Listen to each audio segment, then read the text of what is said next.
Bonjour. Jamais un président de la République n'a été aussi détesté que Macron. Mais jamais un président de la République n'a été aussi minoritaire que ne l'est Macron. Jamais un président de la République n'a réalisé contre lui et sa politique une telle unanimité des travailleurs dépendants et indépendants, des ouvriers, salariés, des jeunes, des retraités, que Macron. Et pourtant, Emmanuel Macron est parvenu à imposer sa réforme des retraites, loi ultra-minoritaire dans le pays. Cela contre l'avis de 70% des Français, 90% des actifs, de la majorité des députés, contre l'avis unanime des syndicats. Évidemment, la situation est tellement instable que nul ne peut prévoir ce que deviendra cette loi dans l'avenir, ni d'ailleurs ce que sera l'avenir de Macron. Mais enfin, en attendant, comment en sommes-nous arrivés là? Comment cet homme détesté, ultra-minoritaire, peut-il imposer ainsi sa volonté? Plus, comment est-il encore au pouvoir?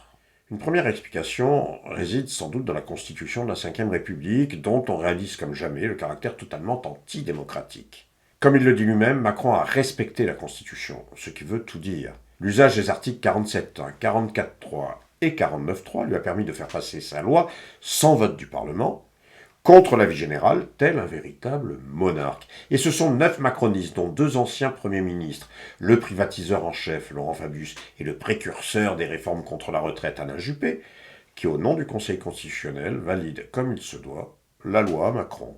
En un temps record, les mobilisations ont basculé du non à 64 ans à Macron bafoue la démocratie, Macron démission.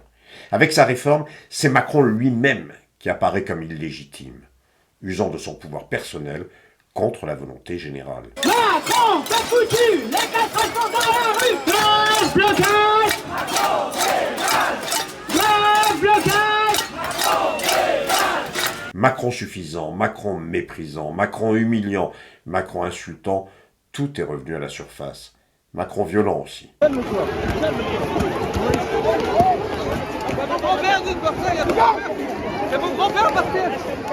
Pas une sortie présidentielle ou ministérielle, pas une apparition hors de son palais, sans être interpellé, être apostrophé, être hué, avoir l'électricité coupée. On n'en veut pas de ta retraite, qu'est-ce que tu comprends pas là-dedans? On n'en veut pas. Non mais on n'en veut pas de ta retraite. Toutes les conditions pour le chasser sont réunies. Ce constat jusque dans les rangs des capitalistes eux-mêmes inquiète. En réalité, le fruit est mûr, prêt à tomber, oui, mais qui pour le ramasser? Voilà la vraie force de Macron, l'inconsistance, la faiblesse de toute opposition suffisamment crédible pour répondre aux exigences de l'heure. D'un côté, la gauche, baptisée NUPES. Jamais la gauche n'a été en réalité aussi faible et jamais elle n'a paru aussi peu crédible.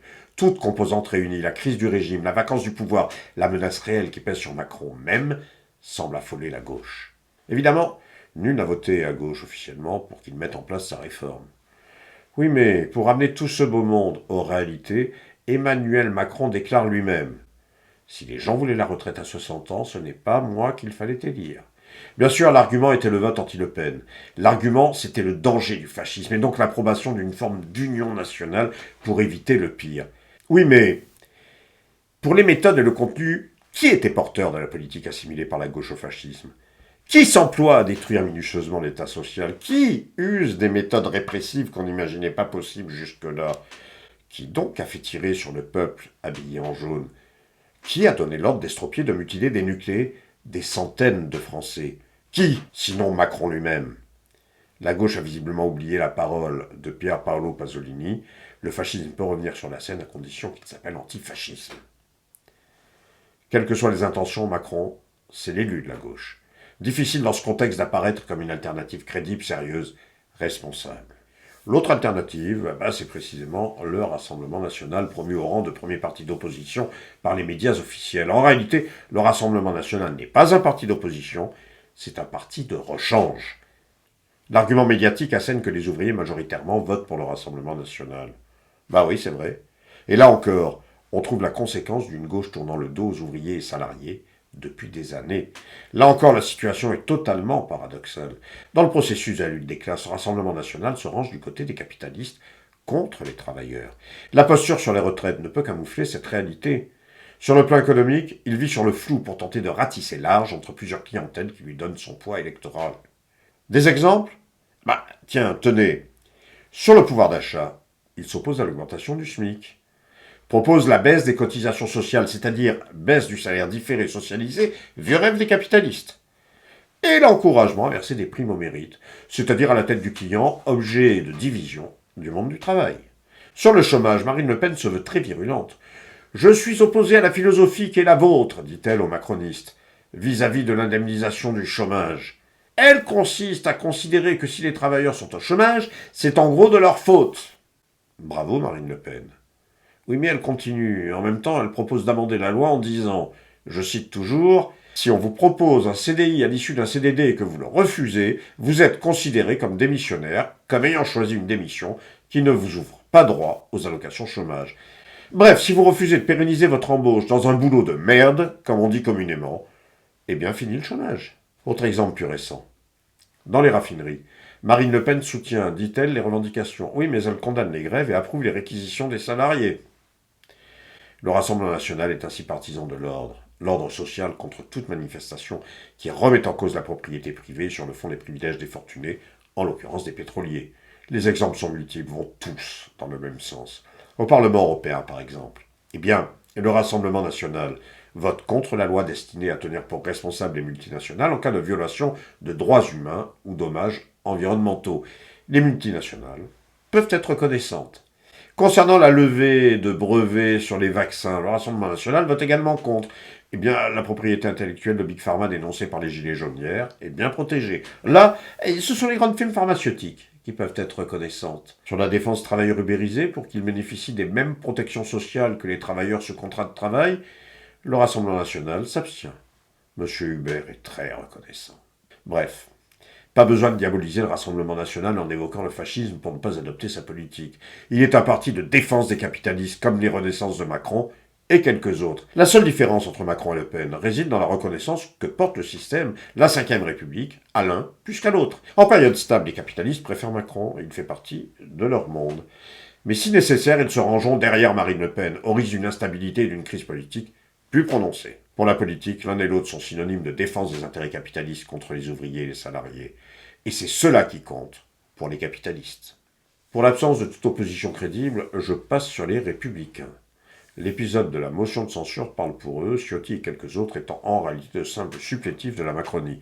Il ne sert à rien de tirer sur l'ambulance. Macron est donc fort de la faiblesse, sinon de l'inexistence de son opposition. Voilà la réalité. Alors, il n'y aurait rien à faire, et il pourrait envisager les 4 années qui restent au son des casseroles avec sérénité. En réalité, il s'appuie sur un régime qui est en train de changer. Hier, les gilets jaunes étaient interdits. Puis il y a eu interdiction de sortir au prétexte du Covid. Aujourd'hui, ce seraient les casseroles qui seraient victimes de la loi antiterroriste pour protéger les oreilles du monarque et de ses ministres, jusqu'aux prochaines interdictions. Voilà où nous en sommes. Le durcissement d'un régime autoritaire est palpable, cela dans une indifférence politique quasi totale. Macron et les siens se croient tout permis. La feuille de route macroniste est tracée. Il compte s'attaquer au travail et à l'emploi, aux garanties minimales qui demeurent. Déjà mises à mal d'ailleurs par les lois qu'il a soutenues lorsqu'il était ministre socialiste de François Hollande. La précarité et l'ubérisation, voilà la règle. Il compte s'attaquer au salaire. Pour la première fois depuis 1953, un gouvernement annonce que l'objectif est de faire baisser le salaire des fonctionnaires. Rien que ça. Après les retraites, il compte tout casser dans le but de permettre aux intérêts privés de rafler la mise. Du travail au salaire, donc, en passant par l'emploi, par les métiers, par les qualifications, les services publics, dont l'école et la santé. Emmanuel Macron représente ce qu'il y a de pire dans le camp capitaliste. À l'époque où les capitalistes craignaient les partageux, comme on dit, les semblables de Macron avaient un peu de retenue, de peur d'une opposition politique qui les menaçait. Mais aujourd'hui, ils font comme si le capitalisme était la fin de l'histoire. Rien n'est censé les retenir. Ils n'auraient plus à avoir peur de rien, si de moins ce qu'ils veulent croire. Oui, mais ils se trompent. Ils se trompent, oui, ils se trompent. D'abord parce que le mouvement social qui s'est manifesté sur les retraites a réaffirmé la force de la lutte des classes, que certains sont un peu prompts à enterrer. Macron voulait infliger une défaite écrasante à la Thatcher ou à la Reagan, respectivement dirigeants en Grande-Bretagne et aux USA dans les années 80, contraignant le mouvement populaire d'attendre des décennies pour reconstituer ses forces. Mais il a échoué. Quelle que soit l'issue, il n'y a pas d'écrasement en vue. Du coup, la politique de Macron sur tout sujet peut provoquer de nouvelles oppositions massives, venant du plus profond de la société. Rappelez-vous, après les Gilets jaunes, les commentaires allaient bon train pour annoncer la fin des mobilisations pour de longues années, le peuple étant trop démoralisé pour pouvoir rebondir. Et là, patatras, des millions font entendre leur voix. C'est une loi d'histoire, la lutte des classes rebondit toujours au niveau le plus élevé où on croyait qu'elle nous avait abandonnés. Ils se trompent ensuite, et surtout parce que c'est leur politique qui est le principal moteur de la révolte populaire qui veut en finir avec eux. Jamais le fossé n'a été si grand entre d'une part la volonté d'en bas de balayer le gouvernement, et l'inconsistance en haut de responsables incapables de postuler au pouvoir. C'est ça le problème. Depuis des mois, c'est bien la volonté d'en bas qui rythme la vie politique. C'est cela qui doit se poursuivre.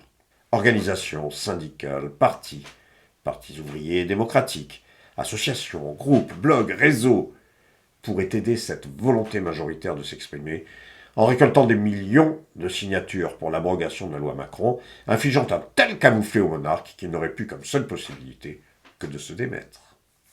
Merci d'avoir suivi cette vidéo. Je vous invite à me retrouver sur ma chaîne YouTube pour découvrir tout autre sujet national ou international que j'y ai traité. Je vous invite à me faire vos remarques, critiques, suggestions. Dans le contexte actuel, échanger les points de vue, les analyses, les appréciations constituent le premier pas pour définir l'action. Vous pouvez également me retrouver avec quelques-uns de mes amis sur le site La Sociale, où vous trouverez éditos, articles, analyses. Puis avant de nous quitter, n'oubliez pas de cliquer quelque part sur le petit pouce sur l'écran, cela permettra de voir cette vidéo mieux référencée et plus accessible. N'oubliez pas de vous abonner à ma chaîne, si ce n'est déjà fait, pour être informé des nouveautés. Et puis enfin, et surtout, ne pouvant compter que sur nos propres forces, eh bien, je vous invite à partager cette vidéo avec vos amis, connaissances, collègues de boulot. Je vous invite à leur présenter cette chaîne. Voilà, c'est tout pour aujourd'hui. Salut, portez-vous bien et à la prochaine.